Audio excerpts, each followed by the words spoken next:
State taxes, $1250 ये और $1200 का मोर्गेज, ये भी आ गया। तो अब तीनों प्रॉपर्टीज़ की हमने इनकम और एक्सपेंस की डिटेल डाल दी है, ठीक है। अब इसके बाद हमने क्या करना है, डेप्रिसिएशन की तरफ जाना है, ओके। अब हम तीनों प्रॉपर्टीज़ का डेप्रिसिएशन लेंगे। अच्छा, अभी डेप्रिसिएशन आगे जाके डिटेल में समझाऊंगा, लेकिन अभी जिस तरीके से डेप्रिसिएशन डला हुआ है आप वैसे ही डाल देंगे।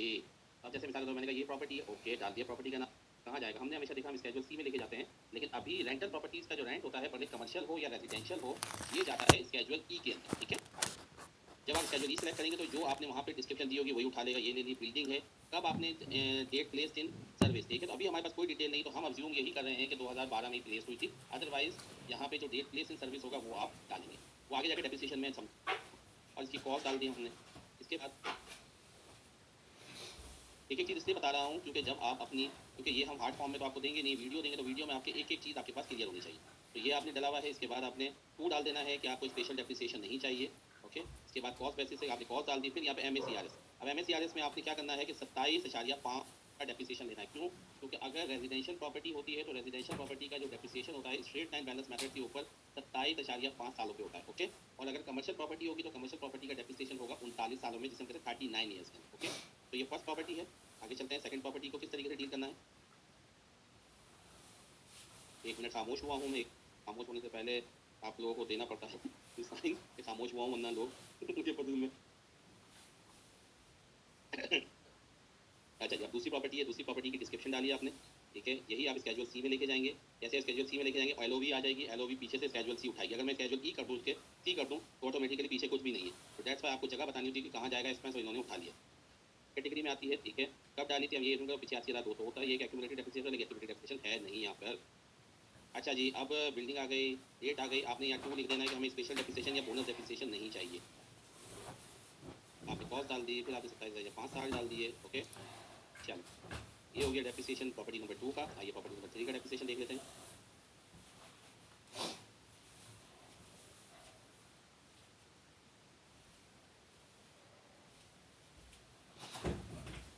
तीसरी प्रॉपर्टी की वही डिटेल, स्केड्यूल की, ओके। डिस्क्रिप्शन ऑटोमेटिकली उठा ली, वही बिल्डिंग, वही आपने जो प्लेस है, कॉस्ट डाल दी, यहाँ पे आ गए। इसके बाद आपने सारी डिटेल डाल दी। डिटेल डालने के बाद वही 27,5 सालों के अंदर वही कॉस्ट, सारी चीज़ें, नथिंग, बहुत आसानी से होता है यहाँ पे, ठीक है। ये सारी चीज़ें अब हमारे पास कोई चीज़ बची है जो डालनी है, आइए देख लेते हैं। सबसे पहले रिटर्न बनाना, इसके बाद डायग्नोस्टिक को क्लियर करना, ठीक है। डायग्नोस्टिक क्लियर का मतलब ये होता है कि आपने अब सारे एरर या जो ज़रूरी फील्डें थी वो आपने भर ली, ठीक है जी। आ जाइए, तो ये है, ये आपका एक्सपेंस है। अब हमेशा देखेंगे,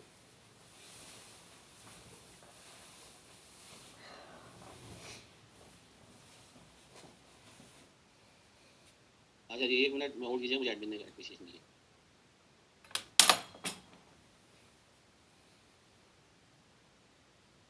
जी, ये फैसल जावेद साहब कौन है? फैसल जावेद है कोई? ये फैसल जावेद साहब कौन है? वो इज दिस फैसल जावेद?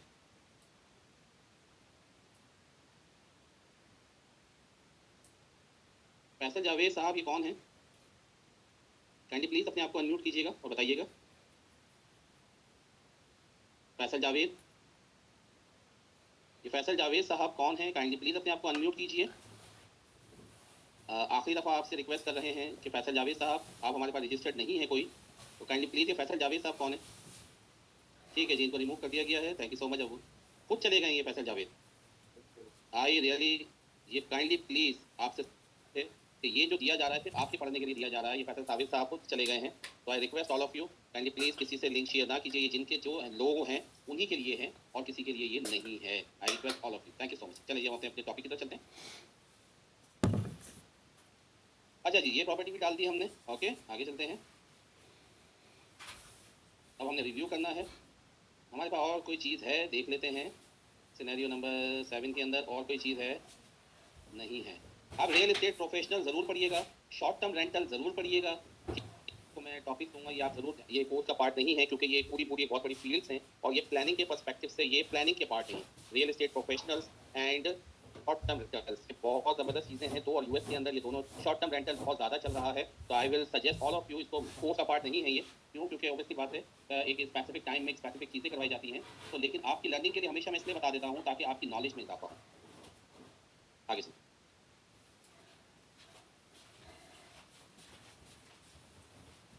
अच्छा, ये रिटर्न को थोड़ा सा रिव्यू कर लेते हैं। ये इनका टोटल का प्रॉफिट आ गया, ठीक है, सारी चीज़ें आ गई। 2500 इन्होंने एस्टिमेटेड टैक्स की मद में जमा करवाए थे, तो इनका रिफंड बन रहा है क्योंकि इतना टैक्स है ही नहीं। एम्प्लॉयमेंट टैक्स इसलिए नहीं आया क्योंकि जो रेंटल प्रॉपर्टी होती है उसे हम पैसिव इनकम कहते हैं, और ये सारी रेंटल प्रॉपर्टी कैजुअल सी के अंदर आ गई है, ठीक है। तो इस तरीके से आपकी सारी की सारी प्रॉपर्टीज़ का सेगमेंट बनता चला जाता है। तो आप ये अपने आप को जरूर बनाइएगा, रिटर्न चेक कीजिएगा इंशाल्लाह। ठीक, बहुत आसान रिटर्न है, लेकिन उसकी बात है कि आपके लिए हर चीज़ नहीं होती है। ओके, अब हम आगे चलते हैं। इस सिनेरियो में अगर कोई क्वेश्चन है तो वो मुझसे कर सकते हैं ताकि मैं नेक्स्ट सिनेरियो की तरफ मूव करूँ। If anybody has any question you can ask please. कोई सवाल है आपके पास सिनेरियो में? जी फैजान साहब फरमाइए। जी अस्सलाम वालेकुम सर, क्या हाल है? जी अल्हम्दुलिल्लाह फैजान साहब। सर आपने एक क्वेश्चन में छोड़ा था, डेप्रिसिएशन रिव्यू करवाते हुए आपने स्पेशल और बोनस मेरे ख्याल में डेप्रिसिएशन का वर्ड यूज किया है, तो उसका जरा डिफरेंस बता देते हैं नॉर्मल दोनों डेप्रिसिएशन सेम है। ये डेप्रिसिएशन के टॉपिक पे जाके आपको समझाऊंगा। अच्छा चलो ठीक है फिर। जी जी, डेप्रिसिएशन के टॉपिक पे जाके, ठीक है। Okay sir, okay. और बताइए किसी और का?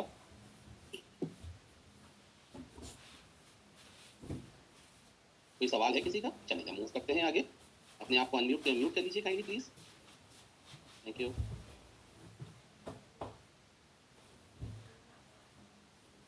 अच्छा जी, अब हमारा सिनेरियो नंबर 8 है। सिनेरियो नंबर 8 जो है वो Lois and Laura are married and 4 children है। ओह 4 बच्चे इनके पास माशाल्लाह। Laura lost her job, Louis withdraw 6000 from his Roth IRA. और रूथ आईआरए मैंने आपको बताया था क्या होता है, लेकिन उन्होंने विड्रॉ जल्दी कर लिए हैं। अगर आप जल्दी कर लेते तो फिर गवर्नमेंट के बेनिफिट्स आप before her unemployment payment started the withdrawal is subject to penalty. बिल्कुल सही, ठीक है जी। आगे चलते तो मैरिड फाइलिंग ज्वाइंट की है, 4 बच्चे हैं और जॉब भी छूट गई है। आइए और क्या क्या इनके पास मौजूद है फॉर्म्स। 1099 जी है। 1099 जी का मतलब होता है गवर्नमेंट की पेमेंट जो भी कर रही होती है, ठीक है। आपको ग्रांट भी यहीं से मिलती है, फेडरल अनएम्प्लॉयमेंट भी आपको देखें जॉर्जिया डिपार्टमेंट ऑफ लेबर ने आपको क्या $56 दिए हैं कि आपके अनएम्प्लॉयमेंट में। ये अनएम्प्लॉयमेंट आपको तब मिलता है जब आप कहीं जॉब कर रहे होते हैं और आपका जो एम्प्लॉयर होता है, क्योंकि मैंने आपको कल एक एग्जांपल दी थी कि 1099 एनईसी लोग ले तो लेते हैं, अच्छा है, टैक्स में फ़ायदा भी हो जाता है, लेकिन ये बेनिफिट नहीं मिल पाते। क्यों? क्योंकि ये बेनिफिट जो है अनएम्प्लॉयमेंट को मिलते हैं। एक्चुअली गवर्नमेंट कुछ भी अपनी जेब से नहीं देती यूएस में, आपको मैं मदद से बता दूं, अपनी जेब से गवर्नमेंट कुछ भी नहीं देती। There is no concept of subsidy, ठीक है। तभी वो लोग वहाँ पे इंश्योरेंस पॉलिसीज और ये सारी चीज़ें। तो जो आप जॉब कर रहे होते हैं तो आपके पास एक तो फेडरल टैक्स कटता है, दूसरा आपका सेल्फ एम्प्लॉयमेंट टैक्स कटता है जिसे हम कहते हैं सोशल सिक्योरिटी, ठीक है, जो कि आपके जब आप बुढ़े होते हैं तो तब आपको होता है। और कुछ बेनिफिट्स सूटा और फूटा। सूटा का मतलब ये होता है कि स्टेट अनएम्प्लॉयमेंट टैक्स और फेडरल अनएम्प्लॉयमेंट टैक्स। सूटा और फूटा जो है वो आपका एम्प्लॉयर पे करता है जहाँ आप जॉब कर रहे होते हैं, ठीक है। तभी एक एम्प्लॉय जो है वो एम्प्लॉयर को बहुत महंगा पड़ता है, तो वो चाहता है ज़्यादा लोगों को 1099 एनईसी के ऊपर ले जाऊँ, W2 के ऊपर ना ले जाऊँ। क्यों? क्योंकि जब आप 1099 एनईसी पे ले जाते हैं तो आपके एम्प्लॉय का जो है वो सोशल सिक्योरिटी बेनिफिट भी 7.65% एम्प्लॉय और 50% एम्प्लॉयर बेयर करता है, वो भी बच जाता है।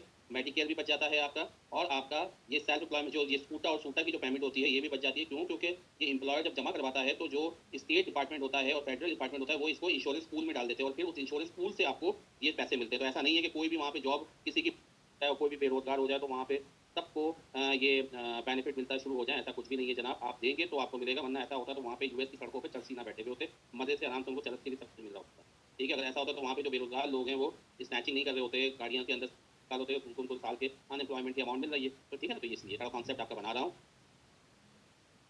अच्छा जी, इसके बाद 1099 आर है। ये 1099 आर इसलिए है, देखिए टैक्सेबल इसलिए हो गया क्योंकि इसने वक्त से पहले पैसे निकाल लिए। ओके, आगे चलते हैं। अब आपका ये अल्लाह वाला का ये W2 आ गया कि जो जॉब कर रहा है इसका हस्बैंड लॉइस, ठीक है, उसका W2 डालना है। इसके बाद खत्म शुरू। तो आइए हम सारी चीज़ें डालना सीखते हैं कि किस तरीके से डालेंगे। ओके,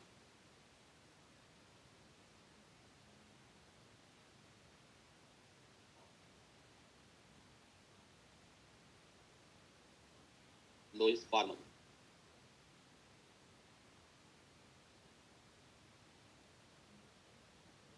अच्छा जी, क्लाइंट इन्फॉर्मेशन डाल दी हमने जी। ये अच्छा जी, अगेन रिपीट कर रहा हूँ कि अब हमारी क्लास 8:45 पे हुआ करेगी। आप इन्फॉर्मेशन है जो लेट आए हैं वैसे मैसेज चला दिया गया था, लेकिन ऑनवर्ड अब आपकी क्लास 8:45 पे होगी। उसकी वजह ये है कि मेरी जो आगे मीटिंग है वो कुछ ऐसे शेड्यूल हुई है सीपीए फर्म्स के साथ, Saturday Sunday, Saturday Friday Saturday, तो डेट्स वाई ये थोड़ा मुझे आपसे ये करना पड़ रहा है, ठीक है ना। अच्छा जी, रेजिडेंट फाइलिंग ज्वाइंट की डिटेल डाल दी, वाइफ की डिटेल डाल दी। इसके बाद एड्रेस डाल दिया। एड्रेस डालने के बाद आपने टेलीफोन नंबर डाल दिया। फिर इसके बाद स्पाउस की का कॉन्टैक्ट नंबर डाल दिया। इसके बाद अगर आपको लगता है कि आपकी जो स्टेट है वो कह रही है कि आप वो भी डाल दें अमाउंट, अल्लाह भला करे आपका। कहाँ पे, अरे यार कहाँ चली गई मादर, मादर मादर मादर की स्क्रीन कहीं और चली गई। अरे कहाँ चली गई स्क्रीन।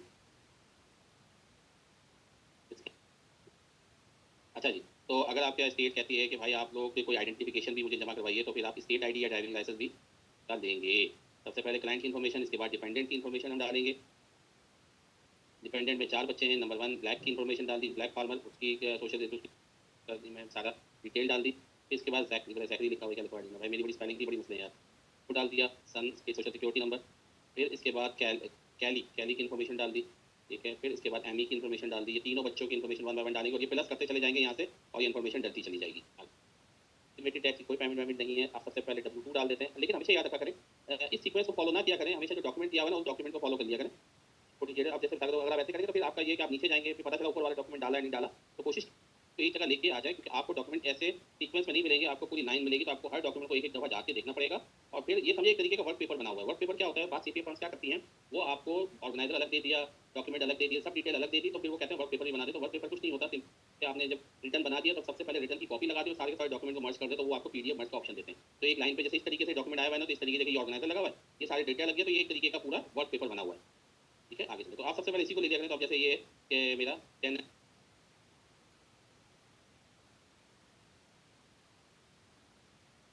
1099G का ये रहा।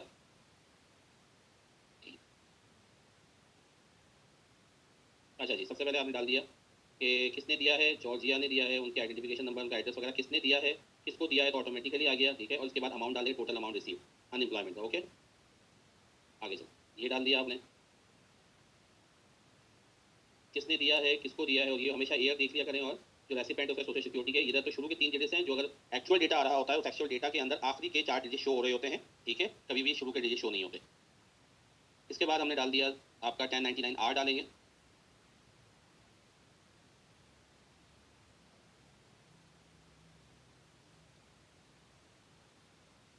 अच्छा जी, किसने दिया जी, रीजनल बैंक ने दिया है। ईयरली डिस्ट्रीब्यूशन, ये कहाँ पर है, ये राज्य यहाँ पे, ये डिस्ट्रीब्यूशन कोड की जे ईयरली डिस्ट्रीब्यूशन की है। और 1 नंबर में 6 और 2A में 6,000।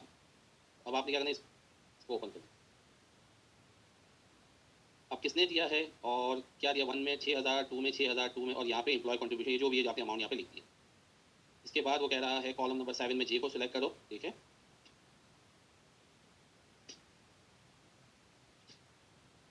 जे को सिलेक्ट करो कॉलम नंबर से, ठीक है। तो यहाँ पे आपने क्लिक करिए, बस आगे चलते हैं। अब हमारे पास W2 डाल देते हैं। सॉरी, किसने दिया है, ठीक है, हस्बैंड को दिया है, किसने दिया और कितना दिया, ओके। तो हम W2 डाल देते हैं। ये अमाउंट ये रहा, यहाँ पे ये सारी डिटेल आ गई।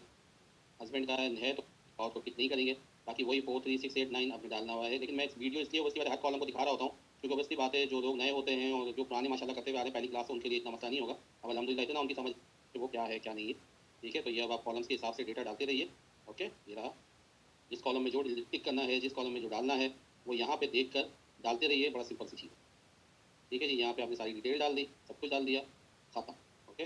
आइए रिटर्न को रिव्यू करते हैं। सबसे पहले करना होता है डेटे के बाद आपने डायग्नोस्टिक क्लियर करने होते हैं। डायग्नोस्टिक क्लियर के बाद आप ये हो जाता है,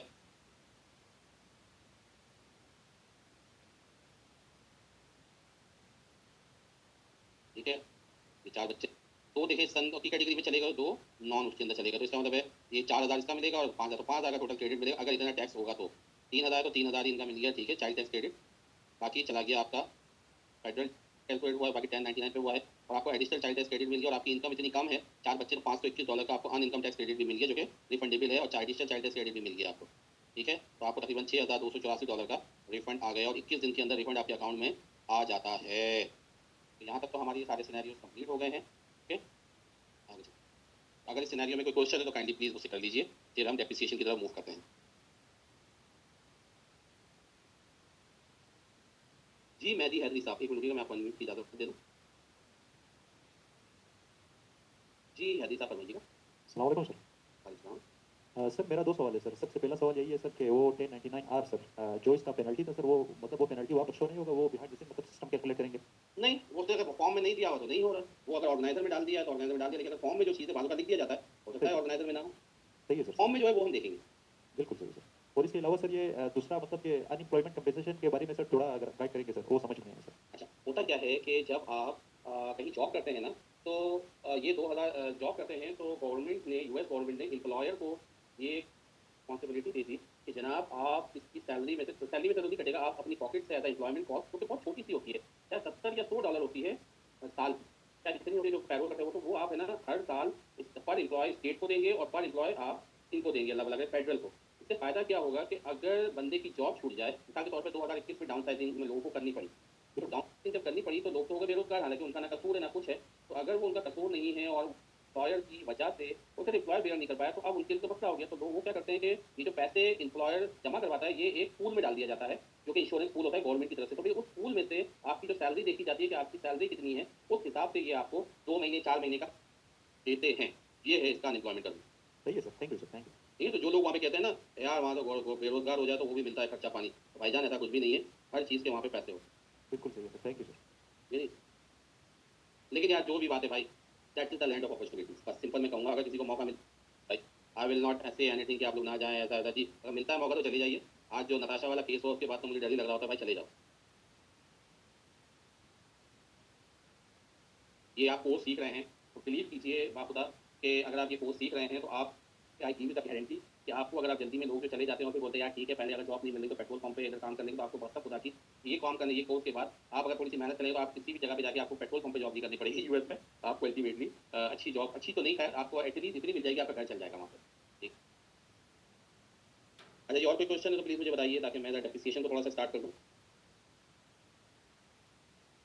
कोई क्वेश्चन नहीं है, चलिए अब हम शुरू करते हैं अपना डेप्रिसिएशन। अच्छा जी, डेप्रिसिएशन क्या होता है जी? डेप्रिसिएशन जो लोग नए हैं उनको बता दूं कि डेप्रिसिएशन भी एक खर्चा ही है जनाब। मिसाल के तौर पे एक आपने चीज़ लेके आए 10 रुपए की, और वो चीज़ आपने अपने लेजर के अंदर या अपने पास रिकॉर्डिंग कर लिया खर्चा, ठीक है। लेकिन कुछ ऐसी चीज़ें होती हैं जिनको उनकी लाइफ के हिसाब से खर्चा बुक करना होता है। मिसाल के तौर पे चेयर्स हो गई, फर्नीचर हो गया, तो वो ये कहते हैं कि यार फर्नीचर आज लेके तो आ गए, पैसे तो आपने दे दिए हैं, लेकिन इसको आप साल के अंदर इसका खर्चा बुक कीजिए। तो अगर मिसाल के $7,000 का मैं फर्नीचर लेके आया हूँ, जो कि 1 साल से ऊपर, मतलब वो एसेट्स या वो चीज़ें जो कि 1 साल से ऊपर उनकी लाइफ होगी, ठीक है, उनको एलिजिबल होंगे कि वो डेप्रिसिएशन में लेके जाए, ठीक है। ये तो नॉर्मल जनरल जो हमारा क्राइटेरिया है वो सबको पता है।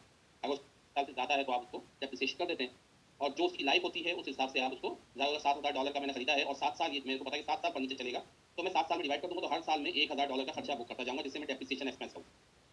अच्छा यूएस के अंदर क्या है, यूएस के अंदर जनाबे वाला जो एप्लीकेशन है वो बहुत सिंपल है, कोई कॉम्प्लेक्स नहीं किया हुआ। उन्होंने आईआरएस ने कोई कंपलसरी रूल नहीं दिए हुए। आईआरएस ने कह दिया कि जनाबे वाला आपको लगता है कि एक चीज़ आप लेके आए हैं, इसे डेप्रिशिएट करना है तो कर लीजिए, नहीं करना बाढ़ में जाइए। बड़ी सिंपल सी बात बता रहा हूँ, ये अल्फाज मैंने इससे यूज़ किया कि भाई आपकी मर्जी है। तो होता ये है कि यूएस के अंदर आपके ऊपर कोई कंपलसरी रिक्वायरमेंट नहीं है, आपने करना है डेप्रिशिएट करिए, नहीं करना आप पूरा पूरा खर्चा ले लीजिए, हमें कोई मसला नहीं है। नंबर 1। अब दिमाग में सवाल ये आता है तो सर अगर रूल कोई नहीं है तो लोग तो 1 रुपए की चीज़ को भी डेप्रिशिएट करवा देंगे। बिल्कुल आप सही कह रहे हैं, रूल कोई भी नहीं है। तो अब क्या होगा कि अब एक भाग दो, कल को बंदा बोलेगा भाई ये तो देखो कब जो है ये तो साल भर से ज़्यादा चलेगा, ठीक है, $5 का लेके आए तो डेप्रिशिएट करो। तो यूएस के अंदर फिर सीपीएस ने एक रूल बनाया जिसे कहा सेफ हार्बर रूल।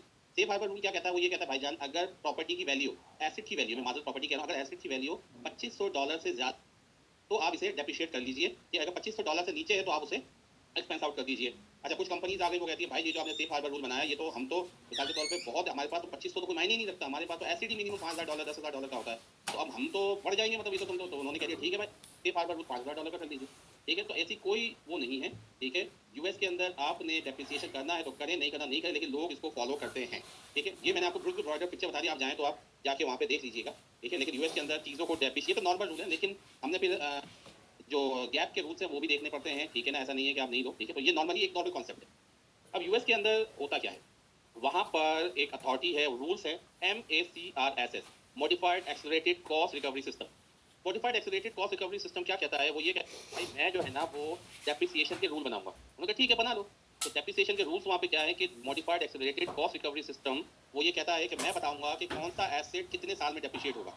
तो ठीक है, उसने कहा भाई जो कंप्यूटर्स वगैरह हैं ये 5 साल में, इलेक्ट्रॉनिक आइटम को 5 साल में डेप्रिशिएट कर दो। उसने कहा भाई जो ये फर्नीचर पिक्चर्स वगैरह हैं ये 7 साल में डेप्रिशिएट कर दो। उसने कहा बाकी को किसी को 10 साल में कर दो, किसी को 15 साल में, किसी को 20 साल में, प्रॉपर्टी को 27 साल में, कमर्शियल प्रॉपर्टी को 39 साल। ये बाकायदा रूल्स बने हुए हैं। तो जो डेप्रिसिएशन यूएस के अंदर जिस रूल को फॉलो करता है उसे कहते हैं MACRS। 1984 या 1983 के अंदर ACRS चलता था, अब उसके बाद 1984 या 85 के अंदर MACRS आ गया, modified accelerated cost recovery system. और यूएस के अंदर रूल जो है वो modified accelerated cost recovery system के तहत ही काम करता है। अच्छा जनरली जो हम 2 किस्म के रूल्स होते हैं इसके अंदर, एक होता है स्ट्रेट लाइन बैलेंस मेथड और दूसरा होता है रिड्यूसिंग बैलेंस मेथड, ठीक है। ये दो मेथड MACRS के तहत काम करते हैं। अब सवाल ये पैदा होता है कि सर हम फर्नीचर को स्ट्रेट लाइन पे डेप्रिशिएट करें या रिड्यूसिंग बैलेंस के तहत डेप्रिशिएट करें, ये कहाँ लिखा है? जनाब ये दोनों आपकी सब के ऊपर है। आपने रिड्यूसिंग बैलेंस मेथड के ऊपर अपने एसिड को डेप्रिशिएट करना है कर लीजिए, स्ट्रेट लाइन बैलेंस मेथड के ऊपर करना है कर लीजिए। यहाँ पे टैक्स डेप्रिसिएशन और बुक डेप्रिसिएशन का कोई कॉन्सेप्ट नहीं है। हाँ, लोग उसको मिस्टेक कर जाते हैं जिसकी वजह से बुक का डेप्रिसिएशन टैक्स के डेप्रिसिएशन डेफर हो जाता है, तो उसकी भी उन्होंने दी हुई है। अब कुछ समरीज है हमारे पास, ठीक है ना, तो अब जरा मैं थोड़ी सी चीज़ों को समराइज करता हूँ, ठीक है, ताकि आप लोग की समझ आए। ये सिर्फ अभी ये है क्लास की, अभी तरीके से इसको प्रॉपर्ली पढ़ाऊंगा। तो डेप्रिसिएशन क्या होता है ये आपके पास लिखा हुआ है। डेप्रिसिएशन क्या होता है, किस रूल के तहत? MACRS के तहत डिफरेंट करता है। MACRS ने कहा भाईजान मैं प्रॉपर्टी को दो हिस्सों में तोड़ूंगा, एक रियल प्रॉपर्टी और दूसरा पर्सनल प्रॉपर्टी।